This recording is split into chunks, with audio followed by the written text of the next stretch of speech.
ইন্নাল হামদুলিল্লাহ আসসালাতু ওয়াসসালামু আলা রাসূলিল্লাহ মাল্লা নাবিয়্যা বা'দা। প্রিয় দর্শক শ্রোতা, আপনাদের উদ্দেশ্যে বলছি, আজ আমরা জানব আল্লাহ পাকের প্রিয় বান্দা হওয়ার উপায়। হাদিসে পাকে এই সম্পর্কে আমাদেরকে কী দিক নির্দেশনা দেয়া আছে সেই সম্পর্কে জানার চেষ্টা করব, আল্লাহ তাআলা যদি তৌফিক দান করেন।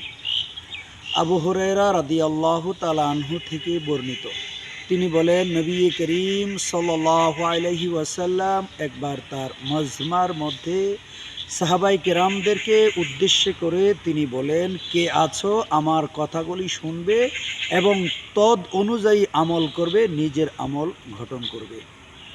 নবী পাক সাল্লাল্লাহু আলাইহি ওয়াসাল্লামের কথা শুনে অনেক সাহাবীদের মধ্যে হযরতে আবু হুরায়রা রাদিয়াল্লাহু তাআলা আনহু বললেন, ইয়া রাসূলুল্লাহ, আমি আপনার কথাগুলি মানবার চেষ্টা করব, আপনি আমাকে ওসিয়ত করতে পারেন, আপনি আমাকে বলতে পারেন।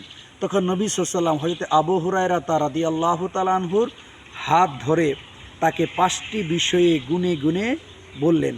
1 নম্বরে বলল, তুমি হারাম সমূহ বর্জন করবে, তাহলে সর্বাপেক্ষায় বড় আবেদ হতে পারবে।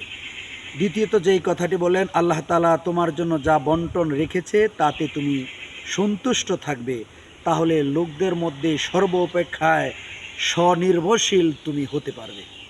3 নম্বরে প্রতিবেশীদের সাথে সৎ আচরণের কথা বলা হয়েছে। 4 নম্বরে তুমি নিজের জন্য যা পছন্দ করো অন্য লোকের জন্য তুমি তাই পছন্দ করবে। 5 নম্বরে অধিক পরিমাণে হাসবে না, কেননা অধিক পরিমাণে হাস্যরস মানুষের অন্তরকে নষ্ট করে দেয়, কলুষিত করে দেয়। তাই মহানবী সাল্লাল্লাহু আলাইহি ওয়াসাল্লামের হাদিস থেকে বর্ণিত 5টি বিষয়ে একান্তভাবে আমাদের প্রাত্যহিক জীবনের সাথে ওতপ্রোতভাবে জড়িয়ে আছে। তাই মহানবী সাল্লাল্লাহু আলাইহি ওয়াসাল্লামের এই 5টি কথার প্রথমটি হলো, আল্লাহর প্রকৃত বান্দা হওয়ার পূর্ব শর্ত হলো সর্বপ্রকারের নিষিদ্ধ কার্যাবলী থেকে আমাদেরকে বেঁচে থাকতে হবে, অর্থাৎ নিষিদ্ধ যা রয়েছে তা বর্জন করতে হবে। আমাদের মনে রাখতে হবে, একজন মানুষ আল্লাহর বান্দা এটি প্রকৃত তার পরিচয় বহন করে। নবী করিম সাল্লাল্লাহু আলাইহি ওয়াসাল্লাম হযরত আবু হুরায়রা রাদিয়াল্লাহু তাআলা আনহুকে যে 5টি বিষয়ে ওসিয়ত করেছিলেন, আর সেই 5টি বিষয় যে অর্জন করতে পারবে, আল্লাহ তাআলার সন্তুষ্টি লাভ অর্জন করতে পারবে বলে তার সাহাবাই কেরামদেরকে আশ্বস্ত করেছিলেন।